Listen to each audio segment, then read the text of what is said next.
2-3টা করে রশি বেঁধে দেবেন, কিংবা ফসলের ক্ষেতে রশি বেঁধে দিয়ে সেই রশির সাথে আপনি 1 হাত কিংবা 2 হাত দূরে দূরে ওই পলিথিনগুলো এক মাথা বেঁধে বেঁধে দেবেন, আর এক মাথা ঝুলিয়ে দেবেন। তো দেখা যাবে যে বাতাসের ফলে মানে ওইগুলো জোরে জোরে নড়াচড়া করছে, তাহলে কিন্তু আর দেখা যাবে যে পাখিগুলো আর আসবে না ওইখানে। তো এটাও কিন্তু একটা খুব সহজ, মানে এটার কোনো নেই। তো পলিথিনগুলো দেখা যাবে যে মাঝে মধ্যে একটু কুয়াশায় ভিজে গেলে হয়তো হালকা পাতলা লড়তে চড়তে পারে না।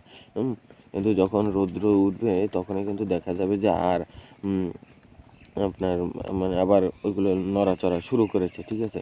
তো সবাই যারাই ফসল করে না কেন, ফসলের দিকে একটু হালকা পাতলা খেয়াল রাখবেন, মানে একটু যাদের বেশি খেয়াল রাখা দরকার তারা বেশি খেয়াল রাখবেন, যাদের অল্প ফসল তাদের তো বেশি একটা খেয়াল রাখা দরকার নাই, তবু যতটুকু পরিমাণ ততটুকু কিন্তু আপনার যত্ন নিতে হবে কিংবা খেয়াল রাখতে হবে, না হলে কিন্তু আপনার এই ফসল দিয়ে কিন্তু আপনি কোনো লাভ করতে পারবেন না, ঠিক আছে? তো সবাই মানে নিজের কাজকর্মের দিকে খেয়াল রাখবেন, ঠিক আছে? মানে যেটাই করুন না কেন সেটা কিন্তু খুব ভেবে চিন্তে তারপর পরিকল্পনা করে তারপর কিন্তু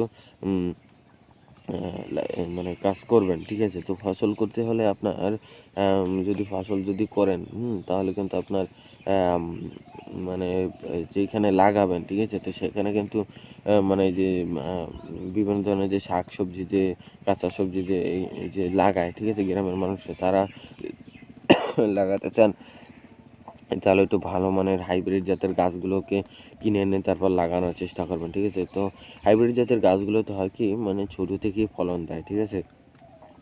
এর ফলন অনেক বেশি দেয়, বড় বড় হয় ফলন। তো আপনার যে জাতগুলো, দেশি জাতের যে গাছগুলো সেগুলোতে কিন্তু আপনার ফলন একটু কম হয়, মানে ফলনগুলো কম হয়।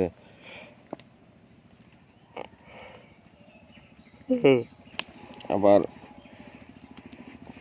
ফলন একটু কম হয়, আবার আপনার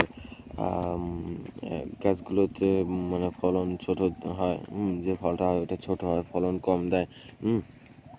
তো এরকম বিভিন্ন ধরনের সমস্যাই আছে। তো যারা এই মানে মোটামুটি চাষ করবেন, তারাই মানে লাগাবেন, তারা একটু চেষ্টা করবেন আপনার হাইব্রিড জাতের যে গাছটা ওইটাই সংরক্ষণ করার।